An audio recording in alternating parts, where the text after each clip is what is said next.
नमस्कार दोस्तों, मैं अजीत आप सभी का स्वागत करता हूं हमारे ऑनलाइन प्लेटफॉर्म आई क्लासेज पर। दोस्तों, जो अपनी बात चल रही थी वो राजस्थान के भौतिक प्रदेशों से संबंधित बात चल रही थी। और जो राजस्थान के भौतिक प्रदेशों का जो वर्गीकरण पढ़ रहे थे वो हरिमोहन सक्सेना का वर्गीकरण पढ़ रहे थे। हरिमोहन सक्सेना ने 1994 में राजस्थान को 4 भौतिक प्रदेशों में विभाजित किया था। और जो विभाजन दिया गया था वो उनकी पुस्तक थी राजस्थान का प्रादेशिक भूगोल, उसमें दिया गया था। 4 भागों की अगर बात करें तो पहला भाग था थार का मरुस्थल, दूसरा भाग था अरावली, तीसरा उत्तर पूर्वी मैदानी प्रदेश, चौथा दक्षिण पूर्वी पठारी प्रदेश। अब उसमें जो अपन पढ़ रहे थे वो पढ़ रहे थे थार का मरुस्थल। थार का मरुस्थल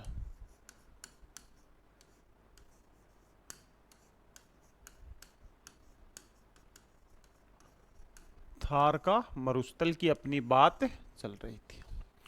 अब थार के मरुस्थल को हरिमोहन सक्सेना ने वर्षा रेखा के आधार पर 2 भागों में विभाजित किया था। और वो 2 भाग कौन से थे?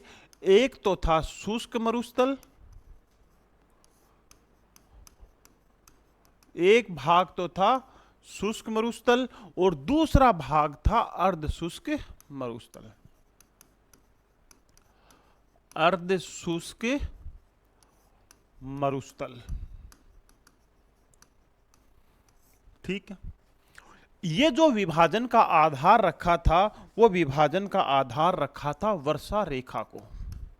यहां से क्वेश्चन पूछा जा सकता है कि हरिमोहन सक्सेना ने राजस्थान के थार के मरुस्थल को कितने भागों में विभाजित किया था? तो 2 भागों में विभाजित किया था। आधार क्या रखा था? आधार रखा था वर्षा रेखा को। अब वर्षा रेखा की बात करें तो जो शुष्क मरुस्थल है वो 10 सेंटीमीटर वर्षा रेखा से 25 सेंटीमीटर वर्षा रेखा का जो भाग है वो शुष्क मरुस्थल कहलाएगा। और 25 सेंटीमीटर वर्षा रेखा से 50 सेंटीमीटर वर्षा रेखा वाला भाग अर्ध शुष्क कहलाएगा। अब शुष्क मरुस्थल को बालू का स्तूपों के आधार पर वापिस से 2 भागों में विभाजित किया। शुष्क प्रदेशों को बालू का स्तूप के आधार पर वापिस से 2 भागों में विभाजित किया और एक को बताया बालू का स्तूप युक्त प्रदेश और दूसरा बताया बालू का स्तूप मुक्त प्रदेश। पहला थार का मरुस्थल विभाजन किस में दिया? राजस्थान के प्रादेशिक भूगोल के नाम से उनकी पुस्तक थी। कब दिया गया? 1994 में दिया गया। फिर थार के मरुस्थल को वर्षा रेखा के आधार पर 2 भागों में विभाजित किया और 2 भाग कहलाए शुष्क मरुस्थल और अर्ध शुष्क मरुस्थल। फिर शुष्क मरुस्थल को वापिस से 2 भागों में विभाजित किया बालू का स्तूपों के आधार पर और एक कहलाया बालू का स्तूप युक्त प्रदेश, दूसरा कहलाया बालू का स्तूप मुक्त प्रदेश। अब जो बालू का स्तूप युक्त प्रदेश है ये 58.5% भाग पर फैला हुआ है शुष्क मरुस्थल के, जबकि बालू का स्तूप मुक्त प्रदेश फैला हुआ है 41.5% भाग पर। अर्ध शुष्क की तो अपन बात करेंगे कल। अर्ध शुष्क को भी 4 भागों में विभाजित किया था नदी बेसिन के आधार पर, जिसमें ऊपर वाला भाग घग्गर का मैदान कहलाएगा, जिसमें पहले 2 जिले थे गंगानगर हनुमानगढ़, एक और नया जिला बनने की वजह से अनूपगढ़, तो उसमें 3 जिले हो गए हैं। फिर कातली बेसिन या शेखावाटी, फिर नागौरी उच्च भूमि और फिर लूनी बेसिन का मैदान। उनकी बात अपन आज नहीं करेंगे क्योंकि आज का जो अपना टॉपिक रहने वाला है वो बालू का स्तूप मुक्त प्रदेश रहने वाला है। क्लियर है? यहां तक अपन कल चर्चा कर चुके थे बालू का स्तूप युक्त प्रदेश की जो क्लास है वो आपको यूट्यूब के ऊपर अपलोड कर दी गई है। पूरी Rajasthan geography free of cost रहेगी और इसी लेवल से करवाई जाएगी। आप लोगों से एक ही रिक्वेस्ट है कि क्लास अगर अच्छी लग रही है, कंटेंट अच्छा लग रहा है, तो क्लासों को ज़्यादा से ज़्यादा शेयर करें ताकि हमें कुछ प्रोत्साहन मिले, हमें ज़्यादा एनर्जी मिले, जिससे हम आप लोगों के लिए और ज़्यादा मेहनत करें और जो हमारा कंटेंट है वो और ज़्यादा लोगों के पास पहुँचे। साथ ही हमारे साथ आप जुड़े रहिएगा। जो भी आप ज्योग्राफी से संबंधित जिस भी एग्ज़ाम की तैयारी कर रहे हैं, चाहे वो आरपीएससी ग्रेड फर्स्ट की कर रहे हैं, चाहे वो आरएस की कर रहे हैं, चाहे वो सेकंड ग्रेड या रिट की कर रहे हैं, जल्द ही इसी प्लेटफॉर्म के ऊपर 6th क्लास से 12th क्लास तक की शायद नेक्स्ट मंथ में एनसीईआरटी भी शुरू कर दी जाएगी। और जो एनसीईआरटी का जो है वो 2 मॉड्यूल में चलेगा। एक तो एनसीईआरटी एज इट इज, मतलब जैसा एनसीईआरटी में लिखा है उसको उतना ही अपन समझेंगे। दूसरा है एनसीईआरटी विथ एडवांस लेवल। तो 2 क्लास आपकी होगी। एडवांस लेवल में अब पूरा का पूरा कॉन्सेप्ट क्लियर करवाएंगे जो वहां बन रहा है, चाहे उसका लेवल कैसा भी हो। तो जो भी स्टूडेंट यूजीसी नेट से भी तैयारी कर रहे हैं, फर्स्ट ग्रेड की तैयारी कर रहे हैं या असिस्टेंट प्रोफेसर की तैयारी कर रहे हैं, वो सारे के सारे स्टूडेंट यूट्यूब चैनल या हमारा जो एप्लीकेशन है उससे जुड़ के रहिएगा। हमारा प्रयास रहेगा ज्योग्राफी से संबंधित हम आपको बेहतरीन से बेहतरीन तैयारी करवाएंगे और बहुत डिटेल के साथ तैयारी करवाएंगे। इसके अलावा हमारे एप्लीकेशन के ऊपर UGC net geography, RPSC first grade geography, RPSC assistant professor geography के बैच चल रहे हैं। उनकी डेमो क्लासेज आप एप्लीकेशन को डाउनलोड करके भी देख सकते हैं। बहुत सारी क्लासें फ्री कर रखी हैं। इससे भी बढ़िया लेवल से आपको जियोमॉर्फोलॉजी पढ़ाई जा रही है, क्लाइमेटोलॉजी पढ़ाई जा रही है, ओशियनोग्राफी पढ़ाई जा रही है और उनसे भी बढ़िया लेवल का हम आपको थॉट वगैरह जो human geography, agriculture geography, transport geography, practical वाला पार्ट है वो करवाएंगे। तो क्लासों को ज़्यादा से ज़्यादा शेयर कीजिए। आप ये मत समझिएगा कि सिर्फ राजस्थान ज्योग्राफी तक ही सीमित है। अपन पूरी कंप्लीट ज्योग्राफी पढ़ेंगे और बहुत अच्छे लेवल के साथ पढ़ेंगे। जहां तक भी हम प्रयास करते हैं कि अच्छा से अच्छा पढ़ाया जाए, वहां तक हम प्रयास करेंगे। ठीक है। खैर, इतनी लंबी चौड़ी बात अपनी क्लासों में 1-2 बार ही बोली जाती है और इतना ही अपन यहाँ बोलेंगे। तो आपको क्लासें अच्छी लग रही है तो आप शेयर कीजिएगा अपने सारे दोस्तों को, आपके जो भी ग्रुप हैं उनके साथ शेयर कीजिएगा। जैसे ही राजस्थान ज्योग्राफी यहाँ कंप्लीट हो जाती है, इससे भी अच्छे फॉर्मेट में आपको इसकी बुक मिल जाएगी हार्ड कॉपी के रूप में। तो जिनको भी अगर बुक चाहिए तो वो प्री ऑर्डर भी बुकिंग चल रही है या उस टाइम जैसे बुक लॉन्च होती है तब भी आप बुक खरीद सकते हैं। इसके साथ ही RPSC assistant professor, RPSC school lecturer और यूजीसी नेट का हमारा जो स्टडी मटेरियल है वो पहले से ही चालू है। पहले से ही अगर किसी को ये चाहिए तो हमारा स्टडी मटेरियल कंप्लीट तैयार किया हुआ है, तो वो आप हमारे से खरीद सकते हो।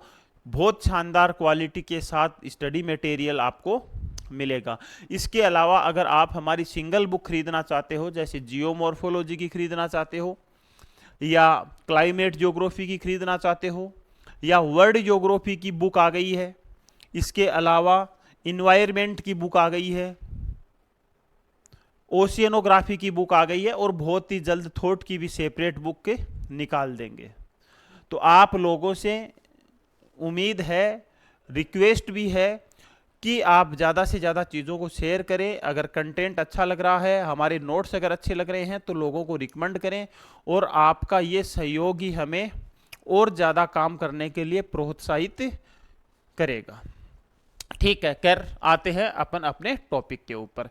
तो आज का जो अपना टॉपिक रहना है वो रहना है बालूका स्तूप मुक्त प्रदेश। तो आज अपन किसकी बात करेंगे? आज अपन बात करेंगे बालूका स्तूप मुक्त प्रदेश की। बालू का स्तूप मुक्त प्रदेश की। अब नाम से ही आपको पता चल रहा होगा कि बालू का स्तूप मुक्त प्रदेश मतलब अर्ध शुष्क मैदान में या अर्ध शुष्क मरुस्थल में कहीं ना कहीं एक ऐसा क्षेत्र है जहां किसी प्रकार के बालू का स्तूप नहीं पाए जाते हैं और उसी क्षेत्र को कहा जाता है बालू का स्तूप मुक्त प्रदेश। अगर बात करें तो बालू का स्तूप मुक्त प्रदेश,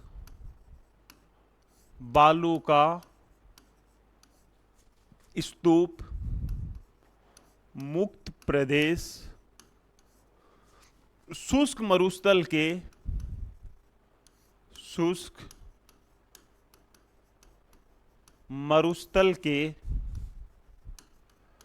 41.5% भाग पर फैला है। 41.5% भाग पर फैला है। क्लियर है यहां तक? अब दूसरी बात करें, ये एक प्रकार से चट्टानी क्षेत्र है। ये है एक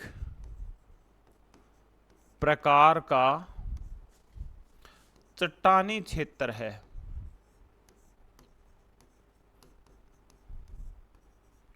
ये एक प्रकार का चट्टानी क्षेत्र है जिसे हम्मादा कहा जाता है, जिसे हम्मादा कहा जाता है। अगर बात करें इस प्रदेश के विस्तार की तो ये प्रदेश इधर पोखरण या फलोदी,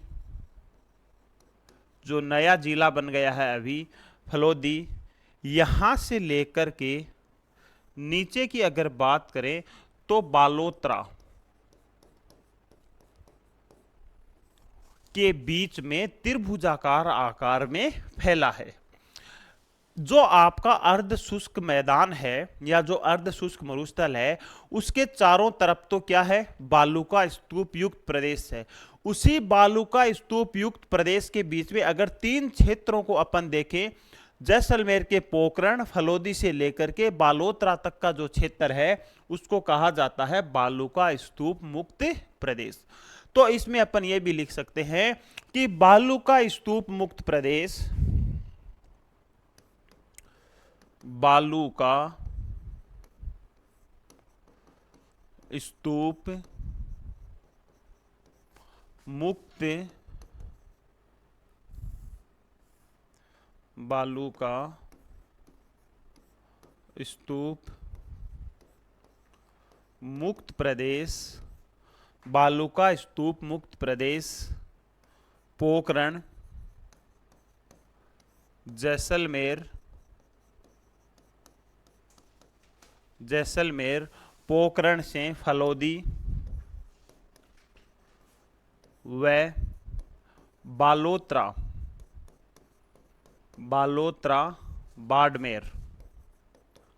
बाड़मेर के बीच त्रिभुजाकार आकार में फैला है। त्रिभुजाकार आकार में फैला है। अब ये मैं थ्योरी क्यों लिख रहा हूं? मैं थ्योरी लिख रहा हूं कि जो स्टूडेंट आरएस प्री की ढंग से तैयारी की है वो स्टूडेंटों के लिए या वो स्टूडेंट्स के लिए ये जो थ्योरी है वो बहुत अच्छी उपयोगी रहेगी मेंस एग्जाम में के समय। इस वजह से ये सारी चीजें किस हिसाब से आपको लिखनी है और किस हिसाब से आपको डायग्राम बनाना है वो चीज आपको यहां से सीखनी है। ठीक है, अब देखो यहां तक अपन बात कर चुके हैं कि बालू का स्तूप जो मुक्त प्रदेश है वो कितने प्रतिशत भाग पर फैला हुआ है, ये वनडे एग्जाम के हिसाब से। ये एक प्रकार का कैसा क्षेत्र है, चट्टानी क्षेत्र है, इस वजह से इसे हम्मादा कहा जाता है। अब आपके दिमाग में क्वेश्चन आ रहा होगा कि हम्मादा क्या होता है, और हम्मादा से संबंधित कई बार क्वेश्चन आते हैं। तो आपने देखा होगा कि एक तो मरुस्थल का प्रकार होता है हम्मादा, एक होता है रेग, और एक होता है इर्ग, एक होता है इर्ग। अब ये होते क्या है, ये मरुस्थल ही होते हैं, बस उनकी विशेषताएं अलग अलग होती हैं। जैसे अगर कोई चट्टानी मरुस्थल है, अगर कोई चट्टानी मरुस्थल है तो उसे क्या कहा जाएगा, उसे कहा जाएगा हम्मादा। अगर कोई मरुस्थल चट्टानी व रेतीला दोनों है, रेतीला दोनों है, मतलब वहां आपको बीच बीच में चट्टानें मिलती हैं और बीच बीच में आपको बालू का स्तूप मिलते हैं, ऐसे मरुस्थलों को रेग कहा जाता है। और पूर्णतया अगर आपको बालू का स्तूप मिलते हैं, आपको पूर्णतया अगर बालू का स्तूप मिलते हैं तो वो क्या है, वो है इर्ग। डिफरेंस समझ गए? अगर मरुस्थल में चट्टानी भाग ज्यादा है या चट्टानों से निर्मित है तो वो कहलाएगा हम्मादा। तो अपन जो पढ़ रहे हैं वो कैसा मरुस्थल है, वो हम्मादा मरुस्थल है। दूसरा क्या होता है, रेग। जैसे जिस मरुस्थल में आपको रेत के टीले भी दिखाई देते हो, बलुई मृदा का जमाव भी दिखाई देता हो, और साथ ही बीच बीच में आपको चट्टानी धरातल भी दिखाई देता हो, वो कहलाता है रेग। इर्ग क्या होता है, वह मरुस्थल जिसका पूरे मरुस्थल में आपको बलुई मृदा का जमाव मिलता है, वो कहलाता है इर्ग। जैसे अपन ने पढ़ा था बालू का स्तूप युक्त प्रदेश। अगर आपको पूछा जाए कि बालू का स्तूप युक्त प्रदेश निम्न में से कौन सा है, तो वो इर्ग का एग्जाम्पल है। पूछा जा सकता है, ऐसे क्वेश्चन पूछे जाते हैं। जो चट्टानी मरुस्थल होता है वो हम्मादा कहलाता है, या इसको ऐसे भी पूछा जा सकता है कि बालू का स्तूप मुक्त जो भाग है वो कौन से मरुस्थल की श्रेणी में आता है, तो वो हम्मादा मरुस्थल की श्रेणी में आएगा। तो यहां तक बात क्लियर है? तो अपन बात किसकी कर रहे थे, ये 41.5% भाग पर फैला हुआ है, ये हम्मादा है एक प्रकार का। ये जो क्षेत्र है वो फलोदी से पोखरण और बालोतरा के बीच में त्रिभुजाकार आकार में फैला हुआ है।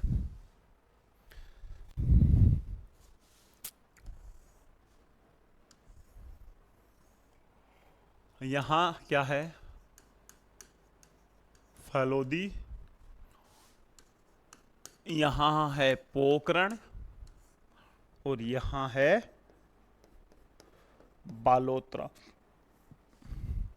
अब अगर ये मरुस्थल चट्टानी है तो जाहिर सी बात है कि यहां चट्टानी पाई जाते हैं, यहां चट्टानें पाई जाती हैं। और यहां कौन सी चट्टानें पाई जाती हैं, तो यहां इस मरुस्थल में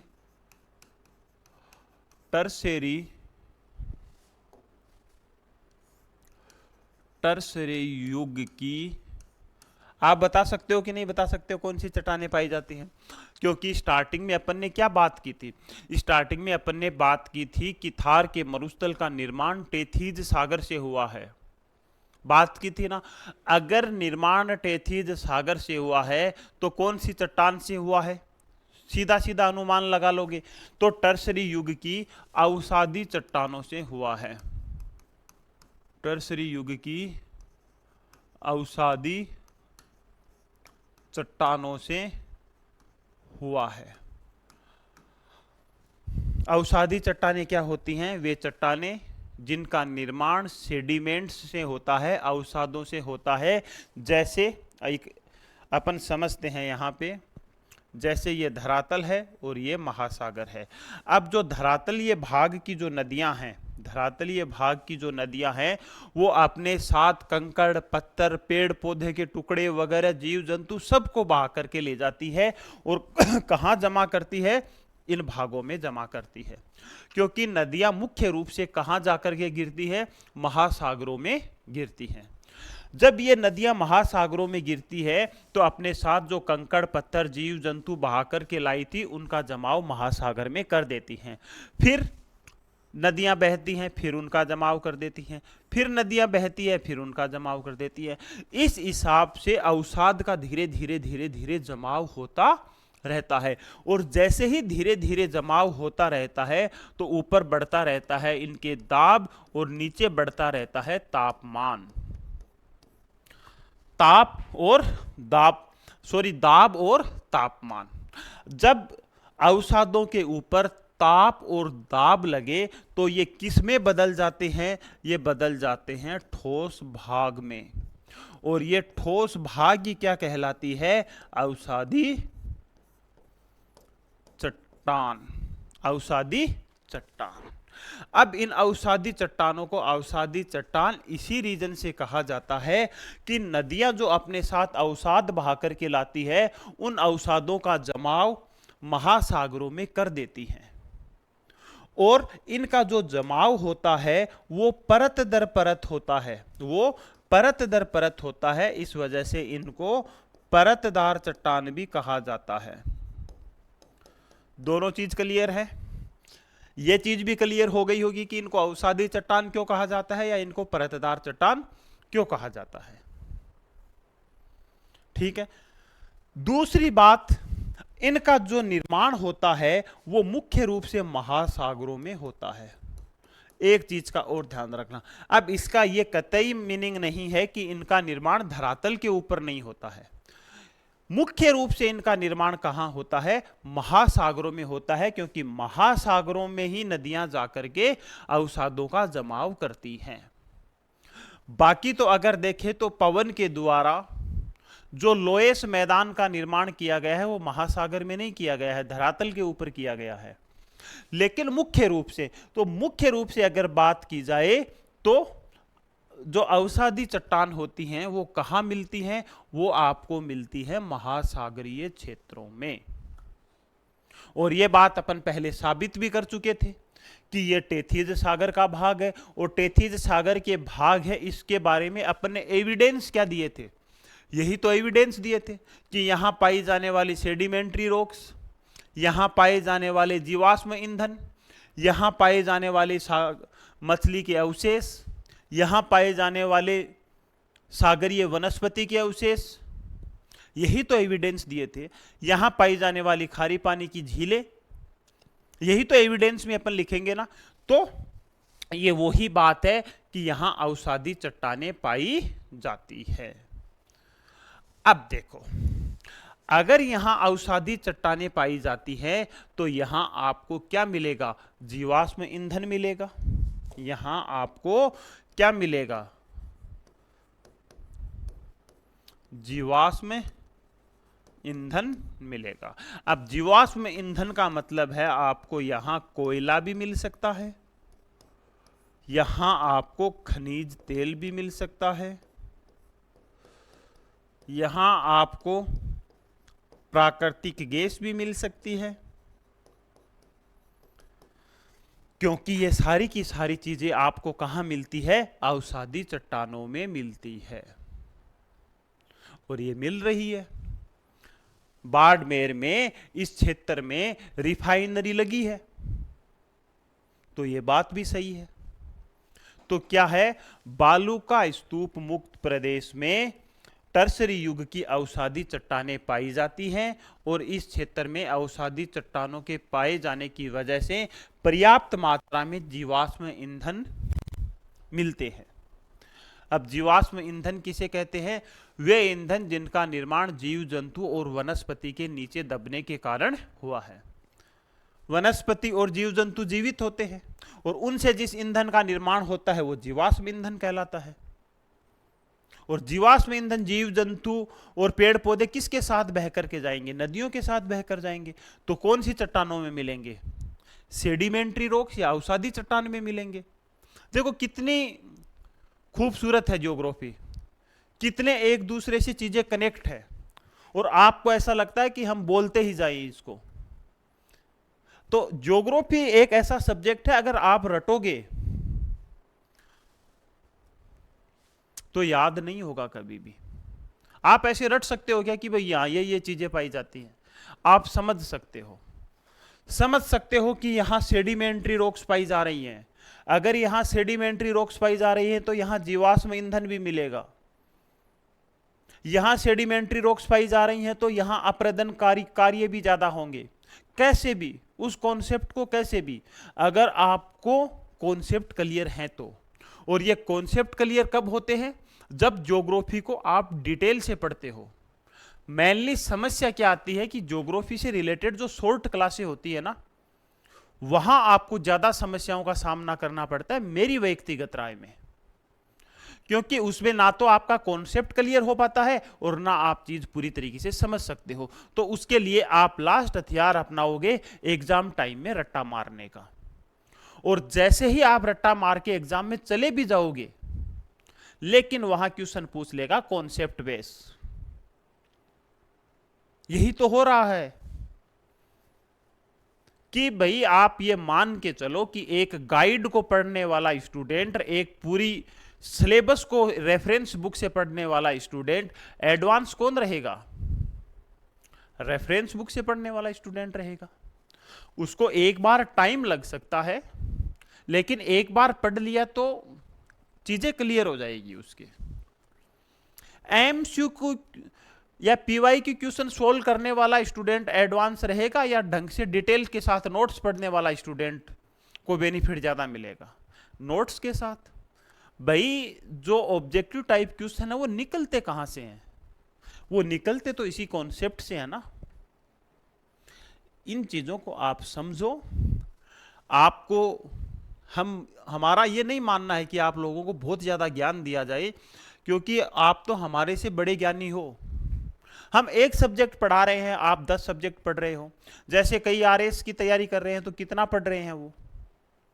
लेकिन जो आदमी पीजी किया हुआ होता है, जो यूजीसी नेट की एग्जाम दे रहा है, जो फर्स्ट ग्रेड की एग्जाम दे रहा है, जो असिस्टेंट प्रोफेसर की एग्जाम दे रहा है, वो मेरे हिसाब से बहुत लेवल का समझदार होता है। उसको ना तो कभी कोई गाइडेंस की जरूरत पड़नी चाहिए कि कैसे पढ़े। भाई आप असिस्टेंट प्रोफेसर का एग्जाम दे रहे हो, आप क्लास देख रहे हो, किताबों को कैसे पढ़े? तो दिक्कत है ये चीज। आप असिस्टेंट प्रोफेसर की एग्जाम दे रहे हो, आप यूजीसी नेट की एग्जाम दे रहे हो, ऑल इंडिया लेवल का जो टेस्ट होता है वो भी स्कॉलरशिप टेस्ट होता है, उसको फाइट कर रहे हो, और आप क्लासें देख रहे हो कि कौन सी किताबों से पढ़े।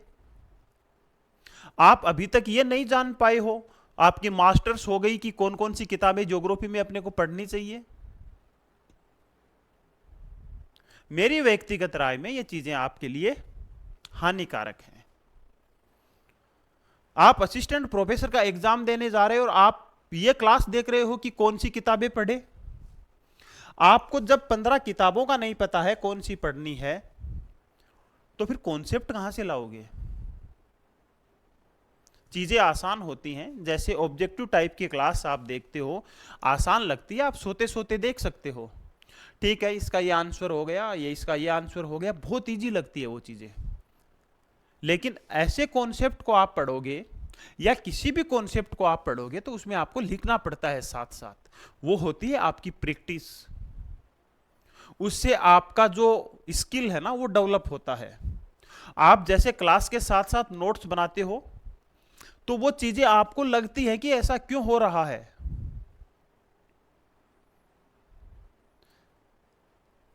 किसी मोटिवेशन की आपको जरूरत नहीं है। आपका मोटिवेशन आप खुद हो। दूसरा कितने दिन आपको मोटिवेट कर सकता है? जैसे मैं आप लोगों को कितने दिन मोटिवेट कर सकता हूं? 1 दिन, 2 दिन, तीसरे दिन तो भूल जाओगे मेरे को। मोटिवेशन अंदर से आता है। अगर आपके दिमाग में ये बात घुस गई कि मेरे को असिस्टेंट प्रोफेसर बनना है, मेरे को आरएस बनना है, उससे बड़ा कोई मोटिवेशन नहीं है। टीचर तो सबको ही मोटिवेशन करता है भाई, जो टीचर होता है वो तो पूरी क्लास को ही मोटिवेशन करता है। तो फिर उस क्लास से 4 स्टूडेंट ही क्यों निकलते हैं? मोटिवेट तो सारे हुए हैं। जो 4 स्टूडेंट निकलते हैं 100% यकीन मानिए वो सेल्फ मोटिवेटेड स्टूडेंट हैं। उनमें कोचिंग के थ्रू उनको सिर्फ गाइडेंस चाहिए, मोटिवेशन अंदर से ही आता है। अब आप जिस दिन इस बात को समझ लोगे उतना ही आपके लिए अच्छा रहेगा। आपको कोई टीचर पढ़ा रहा है, उसका आपको जो नॉलेज है वो काम आएगा, उसका मोटिवेशन आपके काम नहीं आएगा। यहां मैं ये चीज पढ़ा रहा हूं, ये आपको चीज काम आएगी, ये एग्जाम में आपको लिखनी है, यहां से क्वेश्चन आते हैं। मैं यहां से आपको मोटिवेट कर दूंगा कि आप आरएस के एग्जाम में जाते ये कर देना और वो कर देना, टाइम मैनेजमेंट कर लेना, ये कर लेना, तो वो चीज हाँ जरूरी है। एग्जाम के टाइम आप कुछ जो मोटिवेशनल चीजें होती हैं उनको देख सकते हो, वो आपको थोड़ी एनर्जी महसूस करवाती हैं, दिमाग में थोड़ी पॉजिटिविटी बढ़ती है, लेकिन हमेशा के लिए नहीं। कॉन्सेप्ट पढ़ो, डिटेल के साथ पढ़ो, अच्छी जगह से पढ़ो, अपने आप मोटिवेट रहोगे। और आधा अधूरा ज्ञान लेकर के जाओगे तो मोटिवेशन काम नहीं आएगा। मोटिवेशन भी तभी काम आएगा जब पहला काम आपका कॉन्सेप्ट पढ़ना है। किसी भी एग्जाम को फाइट करने के लिए या किसी भी एग्जाम को क्रैक करने के लिए पहला जो रीजन है वो है उसका आपको सिलेबस आना चाहिए। अगर आपने कुछ नहीं पढ़ा है और आप 1000 मोटिवेशन वीडियो देख के जा रहे हो, एग्जाम क्रैक हो जाएगा? तो फिर तो जो बच्चे रात दिन मेहनत करते हैं उनका क्या होगा?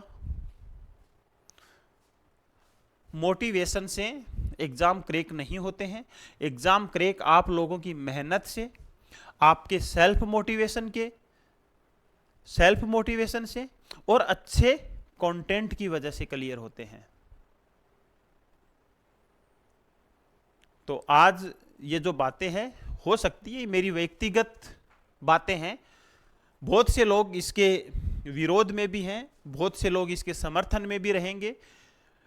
अगर जिन लोगों को बुरा लगे उनको ये चीज़ें नहीं देखनी चाहिए, और जिनको अच्छी लगे उनको ये चीज़ें देखनी चाहिए। हो सकता है एक बात के कुछ लोग समर्थक भी हो सकते हैं, कुछ लोग विरोधी भी हो सकते हैं। अब हो सकता है हमारा मानना ये है कि स्टूडेंट को अच्छा कंटेंट की सबसे पहली प्राथमिकता होती है, उसके बाद में दूसरी सेकेंडरी चीजें होती है, ये हमारा मानना है। हो सकता है हम गलत हैं। हम तो ये भी दावा नहीं कर रहे हैं कि भाई हमारे ऊपर मार्का है कि हम 100% सही है। हमारे से तो जितना प्रयास कंटेंट को लेकर के बन पड़ता है उतना करते हैं। तो इन चीज़ों को आप थोड़ा सा समझिए। आप सारे ग्रेजुएशन किए हुए स्टूडेंट हो, सारे मास्टर्स किए हुए स्टूडेंट हो, कुछ तो वे लोग भी हैं जो कई बार आरएस की एग्ज़ाम भी क्रैक कर चुके हैं, प्री कर चुके हैं, मेंस भी दे चुके हैं, इंटरव्यू में रह गए हैं, कुछ यूजीसी नेट कर चुके हैं, कुछ असिस्टेंट प्रोफेसर का एग्ज़ाम भी दे चुके हैं और फिर उनको दोबारा इंटरव्यू में मौका नहीं मिला तो वो इस बार तैयारी कर रहे हैं। तो ये सारी चीज़ें हैं, आपको थोड़ा ध्यान रखनी चाहिए और एक बहुत सही डिसीजन के साथ, आपको सही डायरेक्शन के साथ आगे बढ़ना चाहिए। चलो खैर जो भी है, अपना कॉन्सेप्ट बीच में रह गया, वापिस से अपन आते थे। तो अपन बात किसकी कर रहे थे? अपन बात कर रहे थे बालूका स्तूप मुक्त प्रदेश की। अब जो बालूका स्तूप मुक्त प्रदेश है वो पोखरण, फलोदी और बालूत्रा के बीच में त्रिभुजाकार आकार में फैला हुआ है।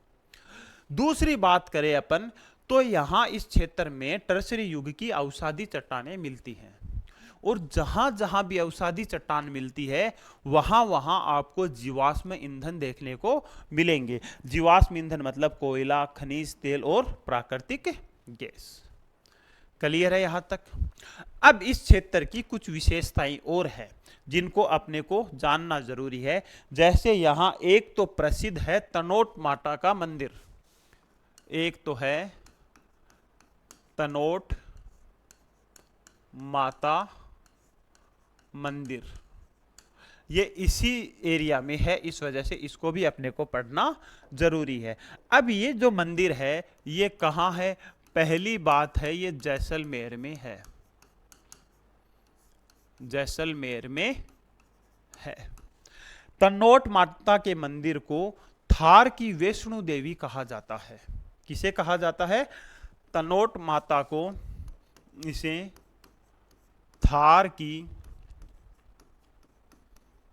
वैष्णो देवी कहा जाता है। वैष्णो देवी कहा जाता है। इसके अलावा ये सैनिकों की कुल देवी भी है, सैनिकों की कुल देवी है। इसका जो रख रखाव है, इसका जो रख रखाव है या इसका जो ध्यान रखा जाता है वो बीएसएफ के द्वारा रखा जाता है, वो बीएसएफ के द्वारा रखा जाता है। वर्तमान समय में ये जो क्षेत्र है ये पर्यटन की दृष्टि से, पर्यटन की दृष्टि से विकसित किया जा रहा है, विकसित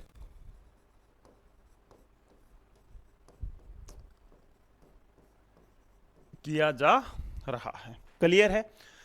अब तनोट माता का जो मंदिर है उसके बारे में आपको ये चीजें ध्यान रखनी है। अब यहां से क्वेश्चन किस टाइप के बनते हैं? क्वेश्चन एक बन सकता है, थार की वैष्णो देवी किसे कहा जाता है, कहाँ स्थित है, या सैनिकों की कुल देवी कहाँ है, इसका रख रखाव किसके द्वारा होता है। ये क्वेश्चन यहां से बन सकते हैं। ठीक है। एक क्षेत्र यहां है घोटारू, एक क्षेत्र यहां क्या है? घोटारू। एक क्षेत्र यहां क्या है? घोटारू। और यहां आपको हीलियम गैस के भंडार मिलते हैं, हीलियम गैस के क्या मिलते हैं?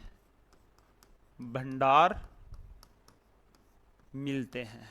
ये भी कहां स्थित है? ये भी जैसलमेर में है, ये भी जैसलमेर में है। क्लियर है? यहां एक चीज का और ध्यान रखना कि यहां इस तरीके से पेड़ लगाए हुए हैं, यहां इस तरीके से पेड़ लगाए हुए हैं कि आप ऊपर से देखोगे तो आपको इंडिया लिखा हुआ दिखाई देगा। यहां इस तरीके से पेड़ लगाए गए हैं जिनको आप ऊपर से देखोगे तो आपको इंडिया लिखा हुआ दिखाई देगा। हाँ, स्क्रीनशॉट ले सकते हो, इंडिया लिखा हुआ दिखाई देगा। तो एक तो आपको बालूका स्तूप मुक्त प्रदेश में तनोट माता का मंदिर याद रखना है, दूसरा आपको घोटारू क्षेत्र याद रखना है। एक क्षेत्र यहां है सोनू क्षेत्र, एक यहां है सोनू क्षेत्र। यहां क्या है? यहां आपको चूने के जमाव देखने को मिलते हैं, चूने के जमाव का क्षेत्र है। एक यहां क्या है? चूने के जमाव का क्षेत्र है। एक यहां है बाड़मेर में रिफाइनरी, बाड़मेर रिफाइनरी। ये कहां है? ये है पचपदरा में। यहां क्या है? बाड़मेर रिफाइनरी। और ये HPCL के द्वारा चलाई जा रही है। एक चीज यहां ध्यान रखना है, ये राजस्थान की सबसे बड़ी रिफाइनरी है, राजस्थान की सबसे बड़ी रिफाइनरी है। ठीक है, क्लियर है? तो आपको क्या क्या ध्यान रखना है? एक तो आपको तनोट माता का मंदिर, एक आपको घोटारू क्षेत्र, घोटारू क्षेत्रों में आपको दो चीज याद रखनी है, एक तो यहां हीलियम गैस के भंडार मिलते हैं, दूसरे यहां इस तरीके से पेड़ लगाए गए हैं जिनको ऊपर से देखने से इंडिया लिखा हुआ दिखाई देता है। एक यहां सोनू क्षेत्र है जहां आपको चूने का जमाव देखने को मिलता है, एक यहां बाड़मेर रिफाइनरी है जो राजस्थान की सबसे बड़ी रिफाइनरी है। ठीक है, इसके अलावा अपन बात करें तो यहां आपको देखने को मिल सकते हैं बालसन, यहां आपको देखने को मिल सकते हैं बालसन। बालसन क्या है? दो उच्च भूमि के बीच में, दो उच्च भूमि के बीच में निम्न भूमि क्षेत्र, निम्न भूमि क्षेत्र क्या कहलाता है? बालसन कहलाता है। जैसे ये वाला भाग है, ये क्या है? बालसन है। और जब इसमें अगर पानी भर जाता है तो ये इसको कहा जाता है बालसन झील, बालसन झील। क्लियर है? तो यहां एक आपको ध्यान रखना है बालसन, एक यहां ध्यान रखना है पुरवैया। ये क्या है? पुरवैया बंगाल की खाड़ी से, बंगाल की खाड़ी से आने वाली आर्द्र हवाएं हैं, आने वाली आर्द्र हवाएं हैं। ये हवाएं पूर्व की तरफ से आती है, इस वजह से पुरवैया कहा जाता है। ये हवाएं पूर्व की तरफ से आती हैं। बता सकते हो कैसे आती हैं? अपन बात कर चुके हैं पहले, पूर्व की तरफ से आती है, इस वजह से इनको पुरवाई कहा जाता है। अपन बोलते हैं ना कि भाई आज तो पुरवाई चल रही है, मतलब ऐसी आर्द्र हवा जो पूर्व की ओर से चलती है। अब कैसे चलती हैं इसको देखो एक बार, आप इसको एक बार देखो।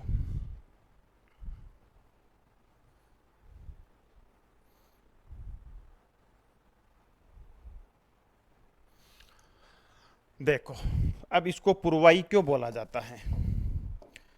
यहां आपको पता है कौन सी माउंटेन है? अरावली। यहां आपको पता है कौन सी पर्वत श्रृंखला है? हिमालय। यहां कौन सी पर्वत श्रृंखला है? हिमालय। दोबारा ही बनाना पड़ेगा भाई, है ना, ऐसे समझ में नहीं आएगा आपको।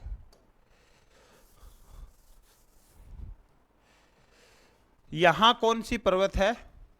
यहां है अरावली।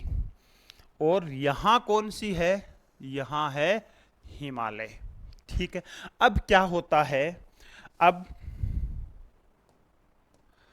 ये है बंगाल की खाड़ी की मानसूनी पवनें, ये है अरब सागर की मानसूनी पवनें। इसको बोला जाता है दक्षिण पश्चिम मानसून, या इसको ही बोला जाएगा ग्रीष्मकालीन मानसून, ग्रीष्मकालीन मानसून।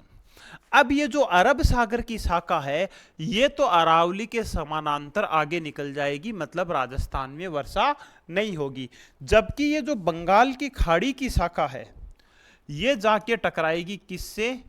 गारो खासी जयंतिया से, जो यहां मेघालय के पठार के ऊपर है, पहाड़ियां, इनसे टकराएगी। या मान लेते हैं हिमालय से टकरा करके ये चलना शुरू कर देती हैं हिमालय के साथ साथ। और जब ये हवाओं की दिशा ऐसी होती है तो यही हवाएं राजस्थान में प्रवेश करती हैं। अब देखो, ये है अपना उत्तर, ये है दक्षिण, दाहिना हाथ हमेशा क्या रहेगा?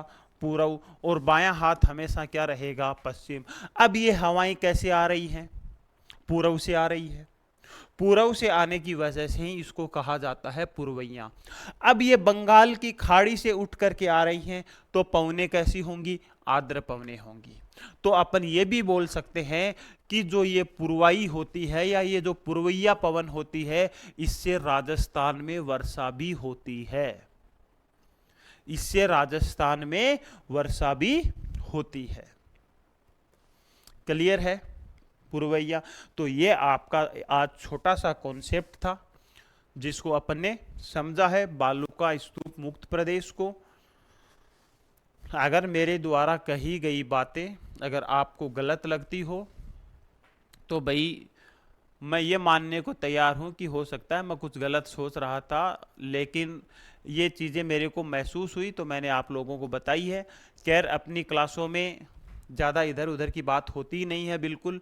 जो पुराने स्टूडेंट हैं, जो यूजीसी नेट बैच में जुड़े हुए हैं, जो फर्स्ट ग्रेड बैच में अभी जुड़े हुए हैं, उनको पता है कि 50-50 60-60 क्लासें ऐसी हो जाती है, कभी 1 मिनट की भी बात इससे रिलेटेड या किसी से भी रिलेटेड नहीं होती है। क्लास में तो अपने किसी प्रकार की टॉपिक के अलावा चर्चा होती नहीं है।